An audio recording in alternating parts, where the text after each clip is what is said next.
What's going on, guys? It's Michael MGF, and today I'm going to be doing my first and rather late LEGO Star Wars Summer 2014 set review on the Ghost. And the set number for this one is 75053. The recommended ages are 9 through 14, and it has a piece count of 929, while the price point for it is $89.99. And what's up, guys? 2 weeks later. I am so sorry that I have not had a video go up, but if you guys weren't already, I mentioned it in my Guardians of the Galaxy Showcase video that I did previously. I have kind of been at Brick Fair, and the funny thing is, my family and I have been in this really bad situation ever since late December of 2013, to where we have been forced to constantly move, and we actually had to move while on the way to Brick Fair. So from Florida to Virginia is like a 12-hour drive, and we had to stop halfway in North Carolina, where I currently am now, here at my aunt's house, to drop off our entire condo's worth of stuff. And then a week later, after Brick Fair was over, came back here, and then it took me another week to set up and rearrange all my aunt's furniture and make at least some, just enough room to set up my desk, my recording studio, and my Xbox printer, just the basic things that I need. And it wasn't until just now that I was able to finally start recording videos again. And yeah, so, and why am I so late with these reviews? Yeah, well, the problem is it's a consistent thing, and it has been for me with like the past 3 years, honestly. LEGO releases their summer sets either 2 weeks before Brick Fair or on the day of Brick Fair, and so that is seriously problematic for me, because that's right when I'm directing all my funds to being at Brick Fair. So reviewing any of these Star Wars sets that LEGO puts out for their summer lineup is really difficult for me, and it always has been usually. So that's why all these reviews are late. But right now I have the Mos Eisley Cantina and the Phantom after this to review, so I can't really guarantee anything after that, because as it is, I am already super late and finding little to no motivation to review these sets, but I still want to, because I have them, and they're definitely some pretty awesome sets, regardless of how awful Star Wars Rebels looks like it's going to be. But yeah, so you'll have to forgive me on the note of how bad Star Wars Rebels is looking. You'll have to forgive me for any unnecessary nitpicking. I'll just say right off the bat, I really love the Ghost and what LEGO has done with this set. I mean, it is well designed. The minifigures are great. They're accurate, and I mean, they look awesome regardless of how bad the show looks to me personally. And gosh damn, I am no Star Wars hater by any means. I fully supported the Clone Wars in its entirety for all 5 years, but now Lucas Animations, it's almost like they just have forgotten the past 5 years, because Star Wars Rebels, right now we're going to focus on this set, because now I'm back into the swing of things, doing my showcases and reviews that you guys know me for. So let's get a look at all 4 of the minifigures included with the Ghost. Alright, and for our first minifigure in this set, we have the main character for Star Wars Rebels, Kanan Jarrus. And this guy is actually a really well done minifigure on the LEGO Group's part. They portrayed him in a really great way. And so one thing that you might notice right off the bat that really changes the whole concept that we had for the Clone Wars sets is we no longer have the animated eyes. So that's a big change for the LEGO Group. And so this minifigure really doesn't have a whole lot going on. The face is really nice, and it portrays the character really well, but it is a little bit emotionless, and that's a little bit of a problem. It just looks kind of lifeless, but still really awesome with his goatee and everything. And he does have a double-sided face. If we go ahead and twist it around here, you can see this one is probably the preferable face, because you have a little bit more of Kanan's personality showing through that we've seen in the trailer so far. And also you'll notice that we do have a fully newly molded hairpiece, which is really awesome, and I think I will probably be using this hairpiece for future custom minifigures by just sanding off the ponytail, because it looks like it could be really useful, and it's definitely a pretty awesome piece to have, and it looks really accurate, aside from one problem, and that problem being that the ponytail is a little bit too long, and it makes it look a little bit awkward. But I mean, yeah, so other than that though, you can see we have his olive green torso, which is really awesome, with the like battle damaged pauldron you can see there, along with a really awesome strap, a nice utility belt, and also a gray pair of printed legs with some kneecaps, and what looks to be some more straps with what I would assume would be a holster on his right leg. So that's pretty awesome as well. And then we also have the back of the torso, which is basically just a continuation of what we saw on the front, with the same battle damaged looking pauldron along with another strap. And obviously what they've already told us about Kanan is that he survived Order 66, and to hide his Jedi origins, he pretty much uses a blaster as his primary weapon, and he just starts to use his lightsaber again in the start of the show. So you have both of these accessories included included with him. You have the blue lightsaber and a blaster for Kanan, so you get the whole thing with Kanan here, and LEGO did a great job portraying a character that I'm not really fond of. And our next character that we have for the Ghost is our female character for Star Wars Rebels, Hera Syndulla, our green Twi'lek, and she is a pretty awesome minifigure as well. LEGO Group did a great job portraying these characters from Star Wars Rebels, and for Hera we have the standard Twi'lek mold, but this time obviously molded in a lime green color with a great texture printed onto her actual tails, as accurate to her appearance in the series. And we also have her goggles printed on the top as well. Once again, accurate to the series, which is definitely pretty cool to see. And I know it's a little bit too much to ask from the LEGO Group's part, and probably not worth the money making a new mold, but having the goggles be three-dimensional would have been pretty awesome to see. But yeah, so if we go ahead and actually remove her Twi'lek headpiece, we can go ahead and see that she does have a really nicely printed head that you can see. It's not exactly that complex, but it still really nails the look of Hera with the green eyes and the facial expression. And she does have an alternative facial expression, and this one being a little bit like Kanan's lifeless expression. So it's a little bit, I don't know why LEGO Group thinks it's okay to have characters that just have like no emotion on their face as one of the faces, but I mean, hey, it exists. So let's actually turn that back around because this one looks better, and you can see that we do have a really nicely printed torso, and it looks really awesome. And I mean, it's not exactly that complex, but it is accurate to her appearance in the show, so I really don't have any complaints. And if we go ahead and remove her Twi'lek headpiece one more time to get a look at the back of her torso, you can see that we do have pretty much almost close to nothing. There really isn't a lot going on the back of her torso, but you can see that we do have some really nicely printed legs for Hera, and it looks really awesome with these straps you can see here, kind of reminiscent to that of an X-Wing pilot, and not exactly the most complex printing, but still gets the job done and looks great for this minifigure. She does come with a standard pistol, and pretty nice minifigure overall. And we've got the Chewbacca that no one will remember from the Ghosts team, and it's still a really great and nicely portrayed minifigure on the LEGO Group's part. And there is one problem though with Zeb. On the newly molded head, it's like they just completely failed to capture his eyes. The eyes just really are messed up. They don't look like Zeb from the show. And I mean, other than the eyes, this minifigure is close to being almost perfect. It looks great. The printing with the gray here, and then on the top, and the black printing on his goatee and the rest of the fur on his face, it all looks really, really awesome. And then the eyes just look really bizarre. So I don't know what happened there in terms of the LEGO Group's design with the printing, but that is probably the biggest problem that Zeb does present. And I don't even know if I can consider this a problem, but we've got why? What is this? It's literally a black lightsaber hilt with blasters on both ends. I didn't think it could come to this. I really didn't. Okay, so anyway, you can see that we do have the torso, which is really nicely printed on LEGO Group's part. You can see it's not like exactly the most complex design we've ever seen. It's got some nice metallic on the corner of the design, but I mean, it's really not that complex, but it is still accurate to Zeb's appearance in the show. And then we have some really nice leg printing as well, which does, like most leg printing, get cut off right at that point, but still looks really nice regardless. You can see we do have the continuation of the printing on the front, or on the back, which actually looks a little bit more detailed than the printing on the front. So I guess you can say the back looks better than the front. But yeah, so one thing about Zeb that is a little bit, that also throws me off a little bit, is that the color purple is not exactly correct. And this is, once again, this is not that big of a problem because LEGO Group, they have a pretty limited color palette, and they're not going to make an entirely new color. They're not going to manufacture an entirely new color just for one minifigure. So I fully understand that, but as a result, Zeb's purple color and his yellow color are a little bit too vibrant because Zeb's outfit and his skin color in the show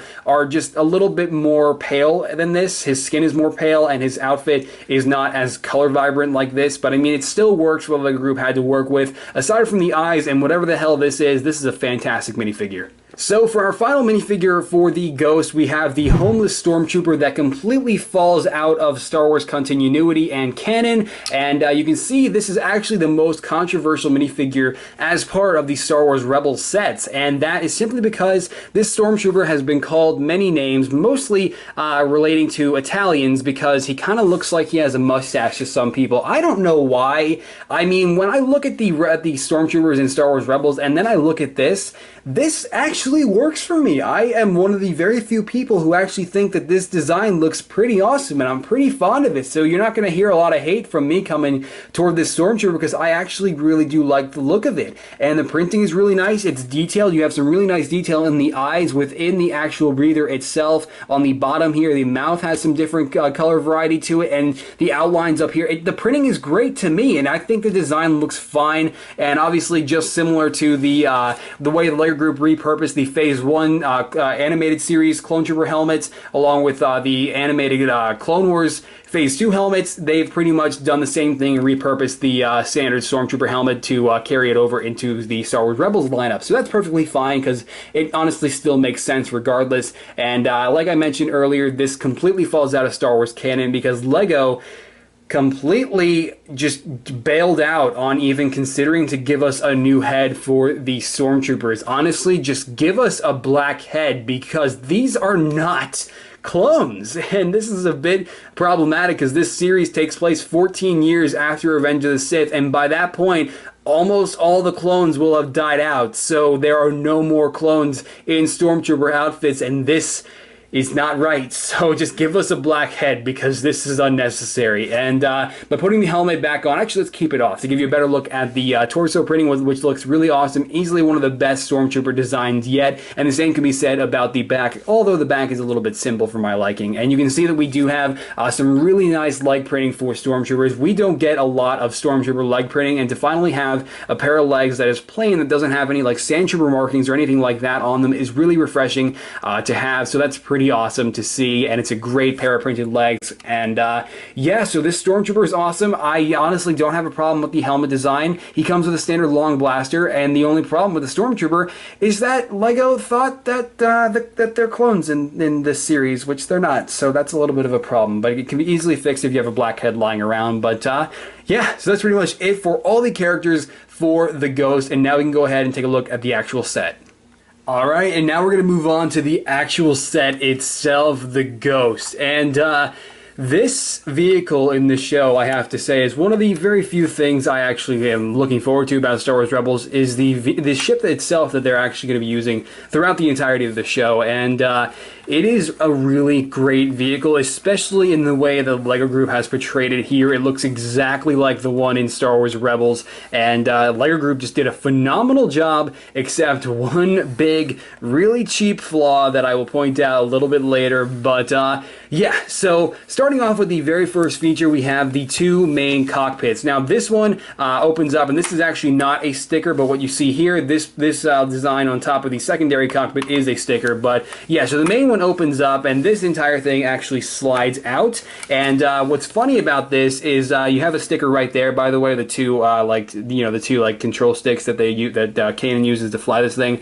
And the funny thing is you have a secondary slot here, but you can't actually put a minifigure on that one. You can only take one minifigure and put them on the front, and or at least that's what I'm pretty sure based on what I just tested out. But yeah, so putting Kanan on the front slot here, we can go ahead and slide this right back in to the, you can kind of see it back there. You have a little clip. You can barely see it right back there. There's a little clip that this little peg attaches onto. So yeah, you just slide it in there, and it's a really nice little system, and it works really well. But yeah, you cannot fit a minifigure on the back, so I don't really understand why LEGO has an available slot, making it seem that way. But yeah, so if I can get these accessories to stop bothering me, I guess we can actually use this to show off a new feature that we have on the top here. And this feature being, we have an available 1x2 modified brick, which has a connector in there to have the blaster. And basically you just take Kanan's blaster and you can just put it right here in that little hole. If I can get rid of the lightsaber, which is preventing me from getting the blaster in there. And usually it's a little bit easier to put Hera's pistol in there. But then you have this hole right here, which is available for Kanan's lightsaber. And you just go ahead, if I can just get it a little bit closer here, you can go ahead and just attach that just like so, and it works out really nice. And that's one thing I love that LEGO does frequently, more so now than ever, is when you have different slots that you can hold minifigures accessories, because honestly, I hate having minifigure accessories just all over the place. It's kind of annoying. But then you have this flap, which I just opened up right there, and this is meant to store the additional spring-loaded shooter, which is included with the set, which is also really nice with the LEGO group. So basically, you have storage for all these minifigures accessories, and I'll get into the rest of the storage for the rest of the accessories in a little bit. But then we have, for this set, we have escape pods, and these are really awesome. These are pretty much the exact same on both sides, so I'm only going to show you this one here. And actually, I have the extra pieces. I have the extra pieces for this set in this one, so I guess I should probably show you the other one. So anyway, the way this attaches, I guess I can show it to you now that I have it detached. You can see we have 3 little holes here, and then the middle one attaches to that little connector brick you see right here in the center. So then you just go ahead and slide it in, and it's a really nice fit and a nice little system. And if it'll work, of course, see, it works all the time off camera, but the second I'm going to try to do it during the review, it's not going to work. But anyway, I guess like I said, we'll use this escape pod, and it opens up just like so. But the problem with it, it doesn't have any significant, like it doesn't attach to anything. So basically, you can just hold it upside down, and it just comes right in half. And that's a little bit frustrating, especially for playability. It makes it a little bit difficult to play with this thing. But both escape pods have the exact same sticker, and it's a really nice little design, and it adds a nice level of detail to it. Very basic engines on the back, and a little control panel piece on the very front of it, the very front of its interior. So we'll go ahead and take, I guess, the Stormtrooper, because the Stormtrooper doesn't actually have a place in this set. He's just kind of thrown in there. So I guess we can put him in the escape pod, and you can see he just sits right there in the little seat, and then you can just go ahead, put the cover on, and slide it right back into place like I showed you with the other escape pod. It's the exact same mechanism, the exact same thing, just on the other side here. And I was forgetting bug, kill that. I missed anyway. So just putting the escape pod right back in the slot there. You can see that we have the engines on the back, which are really nice, and they're actually secured in pretty nicely as well. And then we have the turret on the top as our next feature, and this is the feature that is more geared towards Zeb. And so we go ahead and take Zeb's Bazaar, whatever the hell that is, and take that off, and we go ahead and pull out the main turret on the top of the Ghost. And you can see we have a couple of little black lightsaber hilts for the actual turret portion of this. And basically the way you put the minifigure inside is you have to go ahead and break apart the front of it, and then put Zeb in a seated position on the chair here, and then go ahead and take the entire thing and put it over top his head. And it's a little bit of a tight fit, and it can be difficult to do at times, but I mean, usually it works out pretty well, except when you're actually trying to record a review like myself. But anyway, yeah, so it's kind of funny because his little head is poking out in there. There's not exactly a lot of space, and I don't think he's going to be a very good shot, but I mean, hey, at least he still fits inside. And the way he attaches is by absolutely nothing, because in there's nothing for the turret to attach to, but that's still okay because you put it in there, and unless you're going to take the Ghost and turn it upside down, that doesn't really make that big of a deal for you, because the turret still fits in there really nicely, and it goes a full 360, and that's pretty awesome. So yeah, now on the bottom of the Ghost we have its main playability feature, and I guess we can go ahead and the last minifigure we have from this set is Hera, so I guess we'll have to use her as the guinea pig for this experiment. And basically you have a couple of spring-loaded shooters on the bottom of the Ghost, along with its main gun on the bottom here, by the way, that's also there, and it can rotate a full 360 degrees, along with some pretty nice posability to it. So there's that, and then we have, like I mentioned, the spring-loaded shooters on the very bottom here, and there's a sticker there, by the way, which is pretty cool. But yes, yeah, so they're the spring-loaded shooters, and they work exactly the way every other spring-loaded shooter works. You just go ahead and push down on the top of the I can't words. Just push down on the top of the spring-loaded shooter, and you can't really see Hera, but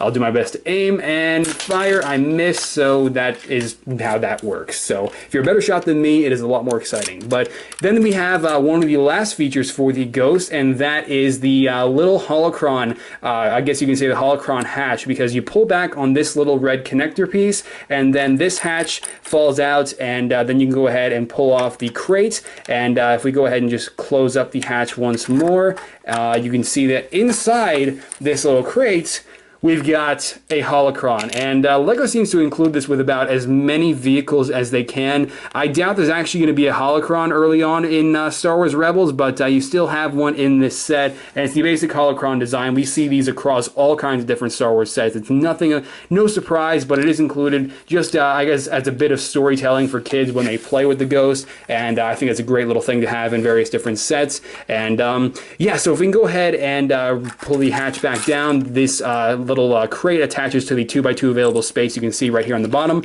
along with a little caution sticker that you can see right there as an added detail, which is pretty awesome. And then you close that back up, and then you push back on the red connector, and then it secures it right back in place. And you have the exact same sticker I pointed out a little bit earlier on this side as well, so that's pretty awesome. And yeah, some other stickers include a sticker here, and then a sticker here, and a sticker here. So yeah, and there's also a sticker on the very back here, which is the cargo bay.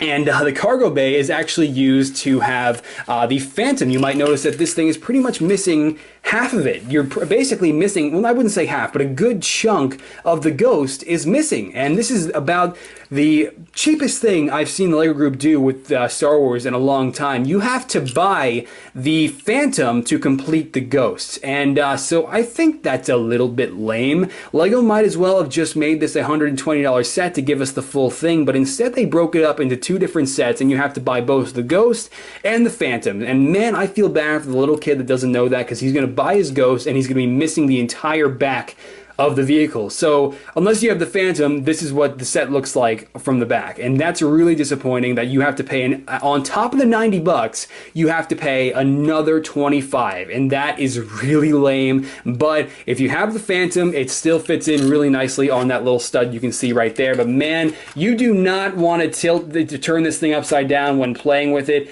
for younger viewers, because you're going to have the entire Phantom falling off along with the turret that Zeb is in. So it's a little bit problematic. And once again, this is an entirely separate set and not included with the Ghost, and that freaking sucks, because they might as well have just put it all in one set. So it's kind of an issue, because if you don't actually get Chopper or Ezra in this set, they come in the Phantom. So honestly, I feel like the LEGO Group, instead of making it complicated, should have just put it all in one set and just charged us the usual 120 bucks. Instead, they did all of that. So I don't understand.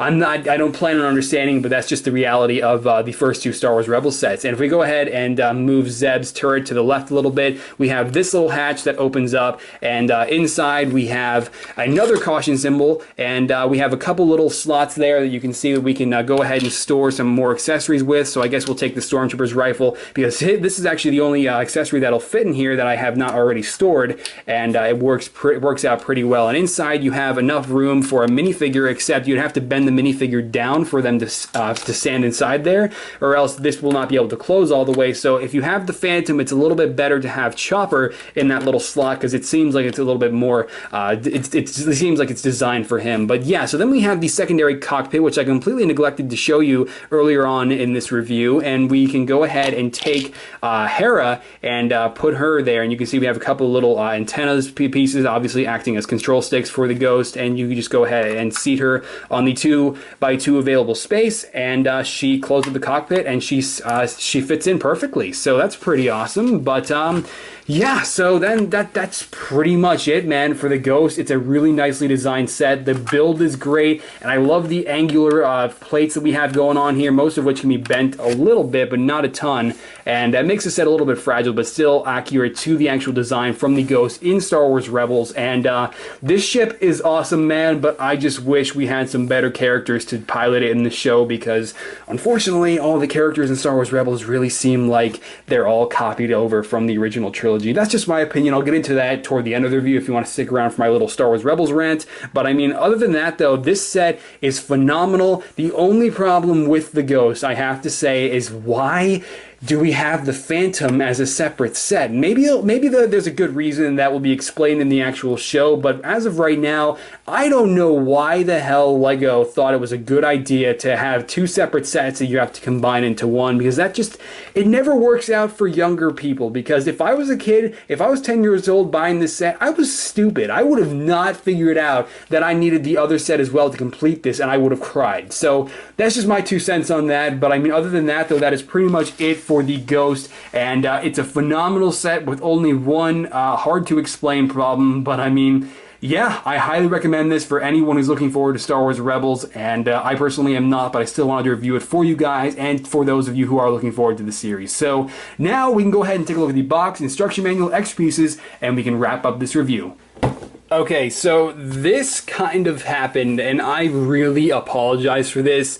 this has never happened in one of my reviews before, but the box that my Ghost came in is completely messed up and really bent and deformed now because, well, as you guys, I already told you, I was moving while going to Brick Fair, so it was really problematic, and I was in a hurry at the time, and this box was just long enough and just wide enough to where it would not fit in any of my other boxes that I was using to pack with, and as a result, it got really messed up in the move and got a little squashed, so I apologize for that, but you can still see everything clearly. You have all 4 of the new minifigures in the bottom left corner there, along with a pretty nice graphic, a couple TIE fighters chasing down the Ghost, and a really nice new exclusive look for Star Wars Rebels, and this whole graphic, this whole orange tinge with the Star Wars Rebels logos and the Stormtrooper helmet on the corner, that is only for Star Wars Rebels sets, which is pretty awesome. So then you have all the 4 minifigures on the top here sporting the actual size reference,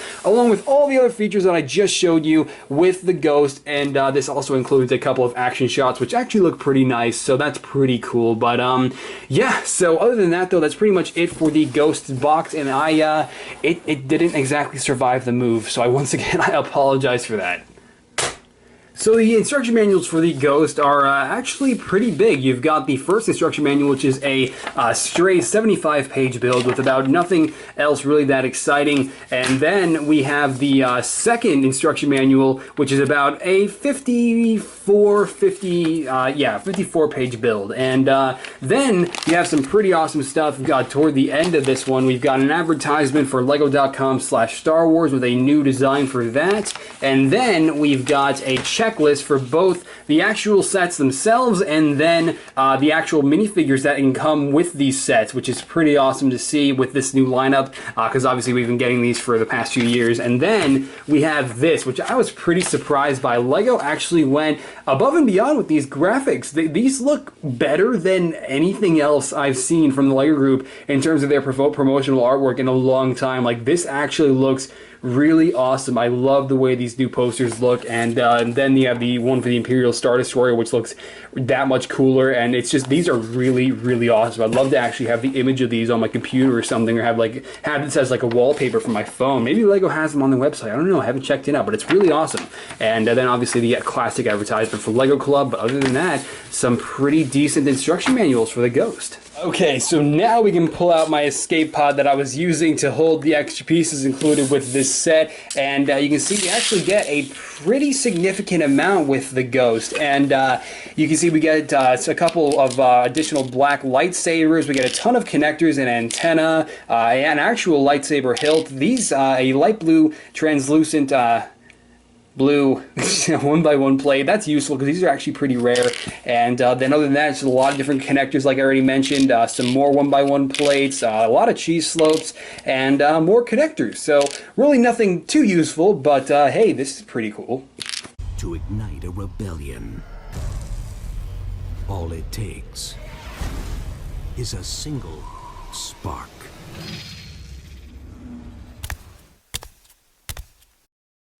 Alright guys, and there you have it, the first of what will probably not be a lot of my LEGO Star Wars 2014 summer reviews. And if you enjoyed this review or found it informative or stuff like that, then be sure to leave this video a like below, as your support definitely goes a long way. And if this video, I don't know, if this video at least does average or performs better than what I'm expecting, then you'll probably see the rest of the Star Wars summer reviews from me. But other than that, I'll probably just review the Phantom and the Cantina, and that will be the end of that. Unfortunately, that's just the position that I've been put in recently, and that's why it's just my circumstance right now, guys. So I really apologize to those of you who want me to review the rest of the sets, but I don't know, I'm just not feeling it this time around. But yeah, you can also follow me on the Twitter and the Bookface, and I cannot stress it enough that it's honestly best to do that now more than ever, because like I said, my family and I are going through a lot, and I can't always post on my YouTube channel when I'd like to, so that's why I recommend those, and links to those are always in the description below as well. And I post there at least every day or so, and it's definitely something I'd recommend, because I post, like I said, whatever I'm up to, regardless of what it might be. So that's about it for this review. So I'm gonna go, guys, and I'll catch you later. Alright, bye!